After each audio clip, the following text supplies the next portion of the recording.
Ја слушате програмата Низ Светото Писмо.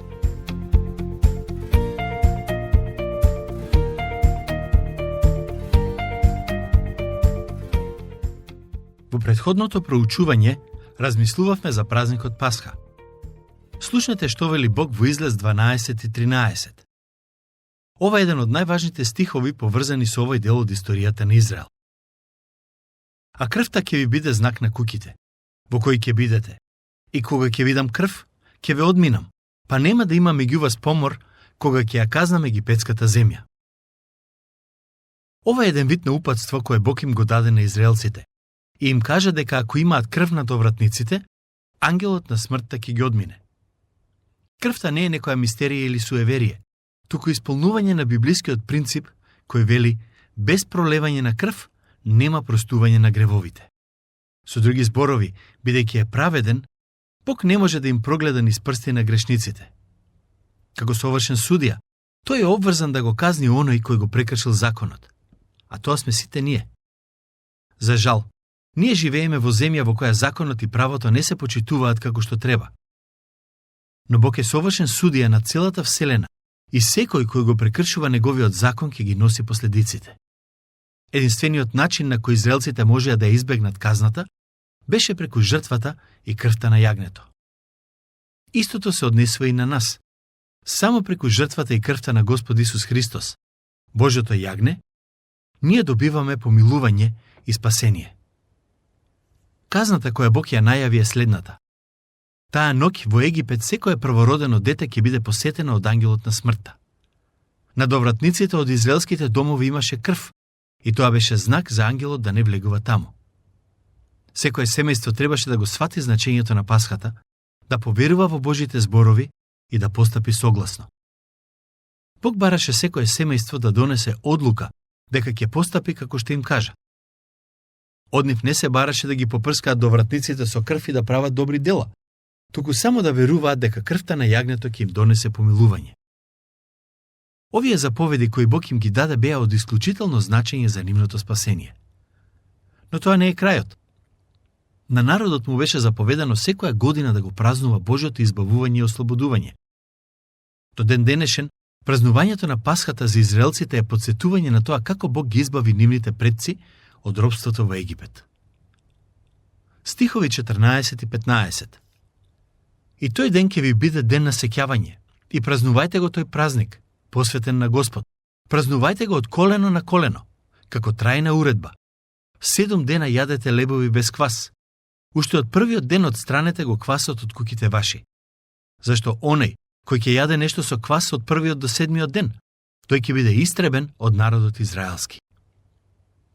Бог им заповеда на израелците да ја празнуваат Пасхата, за да се потсетуваат на неговите дела. Идејата зад празнувањето е дека тоа требаше да биде време на заедништво како со Бог, така и со останатите луѓе. Ова не е единствен празник кој Бог го побара од израелците да го празнуваат. Во книгата Левитска има уште неколку, и целта на секој од нив е народот да се потсети на благословите кои Бог им ги даде. Стих 17. И славете го празникот без квасници, зашто во тој ден ја изведов војската ваша од земјата египетска. Празнувајте го тој ден од колено на колено како трајна уредба. Покрај другото, Бог им заповеда да го празнуваат и празникот без квасници, кој исто така ќе ги потсетува на времето кога излега од Египет. Патем, забележете колку е важно да јадат бесквасни лебови за време на тој празник. Бог им рече дека секој кој јаде леб со квас за време на празникот ќе биде истребен од собранието на Израел. Тоа значи дека ќе бидат отстранети од заедништво со Божиот народ. Овој принцип е толку многу важен, што во стиховите 14 до 20 зборот квас се спомнува 8 или 9 пати во зависност од преводот. 7 денови не смее да има квас во вашите куќи. Бидејќи ако некој јаде нешто со квас, ќе биде истребена таа душа од собранието на Израел. Било да е странец или домородец. Ништо со квас немојте да јадете. На секаде каде што престојувате, јадете само бесквасен леб. Од новозаветна перспектива, и за нас денес е важно да го имаме ова на ум, бидејќи и во Новиот Завет квасот често се користи во негативна конотација. Односно, многу често е слика за злото и гревот. Така што, Кога ќе го разбереме значењето на квасот во Библијата, ќе сватиме дека јадењето бесквасни лебови за време на празникот има многу длабока символика. Бог сакаше израелците да се потсетуваат на неговите дела кои ги направи во Египет. Но исто така и да живеат свет живот, односно да се стремат кон праведноста. Опасноста и за голем број верници денес е да ги празнуваат празниците поврзани со христијанската вера, но сето тоа да го сведат на форма. Тоа често го гледаме и во нашата земја, кога луѓето велат дека ги почитуваат големите христијански празници, но начинот на кој го живеат животот е сосема спротивен од христијанските вредности. Символички кажано, таквите јадат леб со квас. Во Новиот Завет, Господ Исус Христос им рече на учениците: пазете се од квасот на фарисеите. На почетокот учениците не знаеја за што станува збор и мислеа дека Исус зборува за буквален квас. Но потоа сватија дека тој им зборуваше за учењето на фарисеите, кое во многу аспекти беше спротивно на Божјото откровение. Тоа што Исус сакаше учениците да го сватат е дека сите религиозни ритуали и обреди им се безвредни, доколку не го поучуваат и живеат Божјото откровение. За жал, некои христијани не го сваќаат тоа. Мислат дека е доволно да седат во црква, да пеат песни и да слушаат проповеди. Но Бог бара да му бидеме целосно предадени и да го обожуваме согласно неговиот збор, а не врз основа на нашите правила или методи. За време на една од моите посети во Израел, народот го празнуваше без квасници. Престојува во убав хотел, но секој ден јадев бесквасен леб. Ке бидам искрен со вас и ќе ви кажам дека имаше моменти кога навистина ми беше преку глава од јадење леб без квас. Но кога заврши празникот и дојде време да се јаде леб со квас, тоа беше вистинско уживање. Не само тоа, туку по завршувањето на празникот, евреите подготвуваат посебна трпеза со многу богат избор на јадење. Мислам дека сите се радуваа кога дојде тој момент. И ние, не евреите, и самите евреи. Во следните стихови повторно се враќаме на темата Пасха и на тоа што Бог им го кажа на израелците да го направат за да избегнат средбата со ангелот на смртта. Слушнете што пишува во стиховите 22 и 23. Потоа земете китка Исоп и натопете ја во крвта што е во садот и попрскајте ги горните прагови и обата до вратника со крвта од садот и ниеден од вас да не излегува низ вратата куќна до изутрина.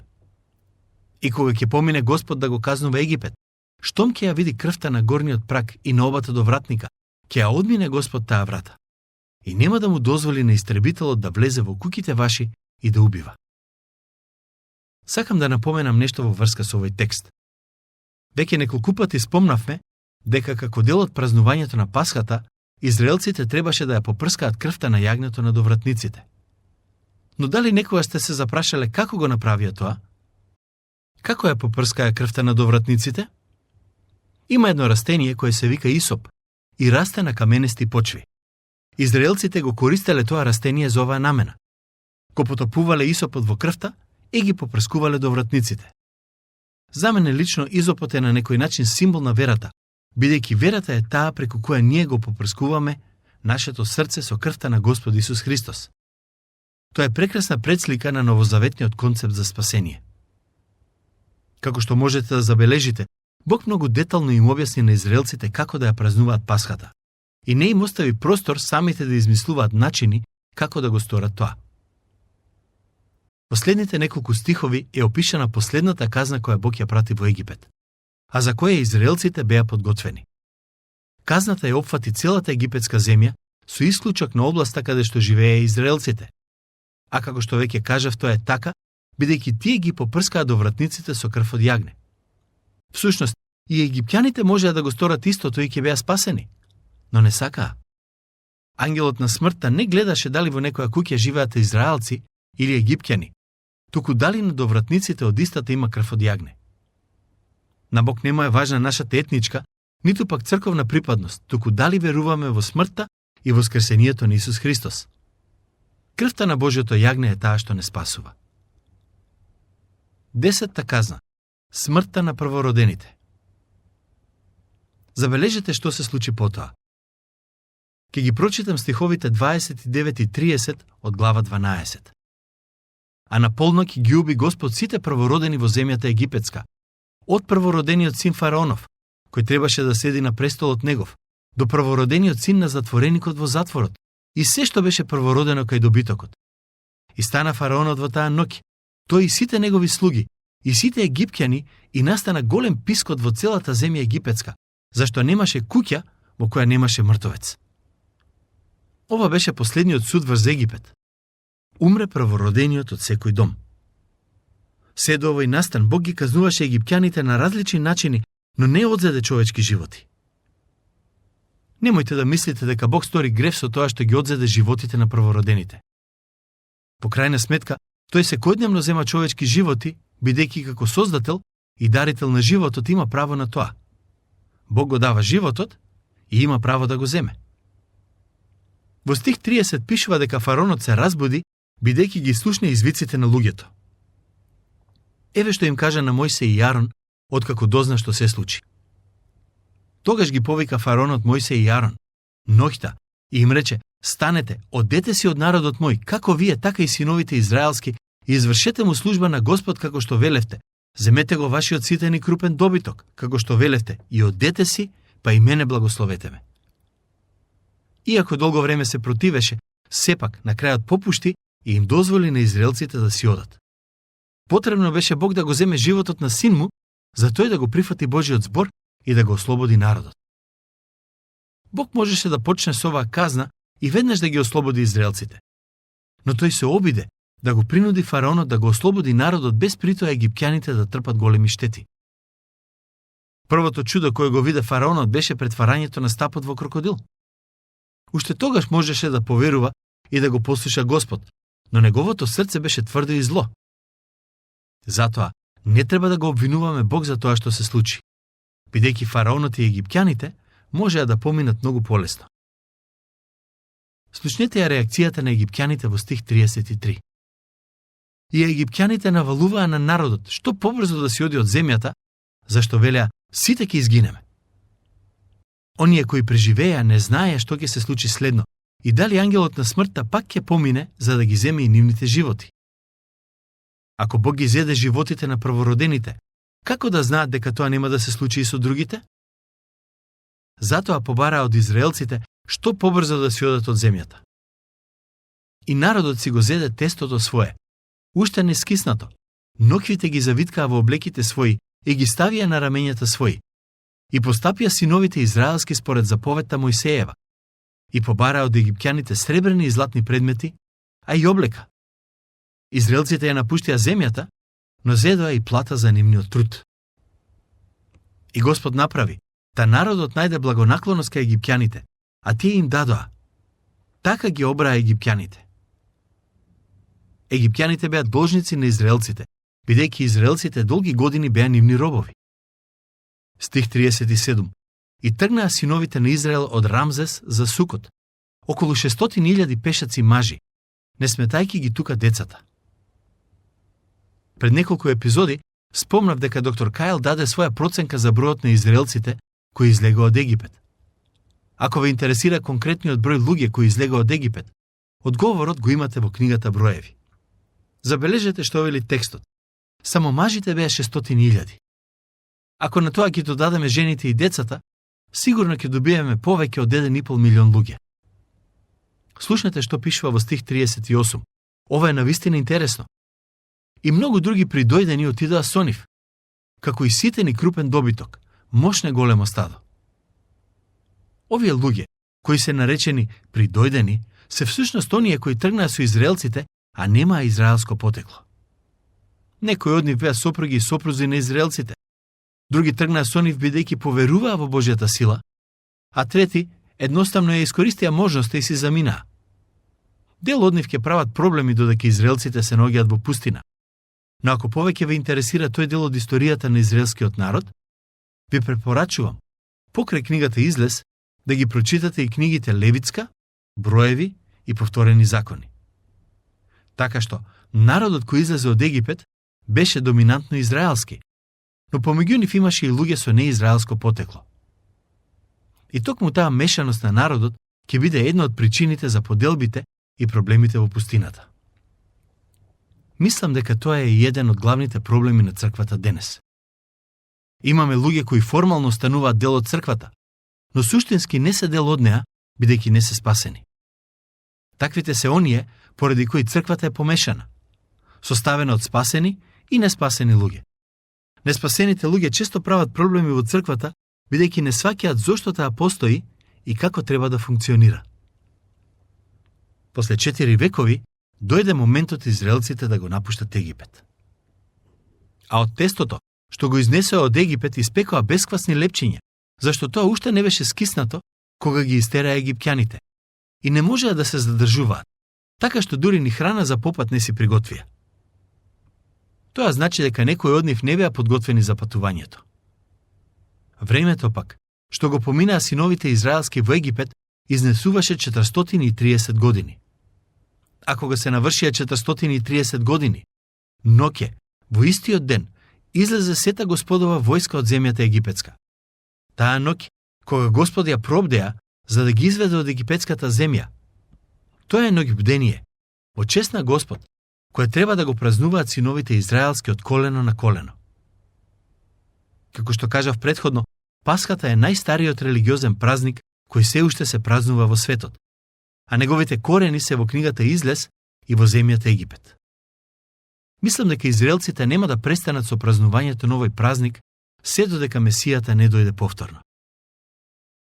Забележете што пишува во стиховите 47 и 48.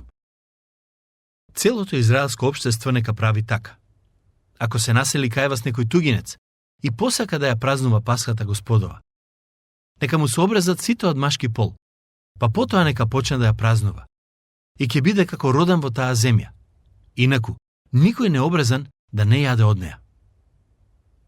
Со други зборови, ако некој неевреин сака да ја празнува Пасхата, со тоа таквиот на некој начин го прифаќа заветот кој Бог го направи со Авраам. Стихови 49 до 51. Еден закон нека има за родениот во таа земја и за придојдениот што дошол меѓу вас. И направија синовите на Израел така, како што им заповеда Господ, на Мојсей и на Арон.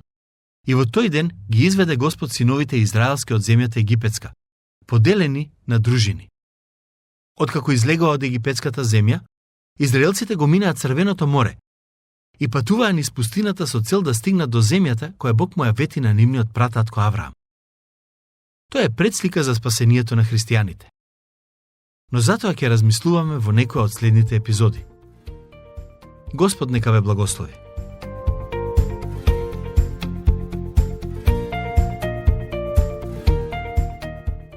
Слушнавте емисија од програмата Низ Светото Писмо. Можете да не слушате и преку мобилна апликација на нашиот YouTube канал и на сите познати подкаст платформи, како што се Google, Apple и Spotify. Ако ви се допаѓаат нашите програми, споделете ги и препорачајте ги на вашите пријатели. Бидете слободни да оставите свој коментар или да ни пишете на нашата имейл адреса nizsvetopismo@gmail.com. Следете ги нашите страни Низ Светото Писмо Македонија на Facebook и Instagram. Емисиите од оваа серија можете да ги најдете и на нашата веб страна ttb.twr.org.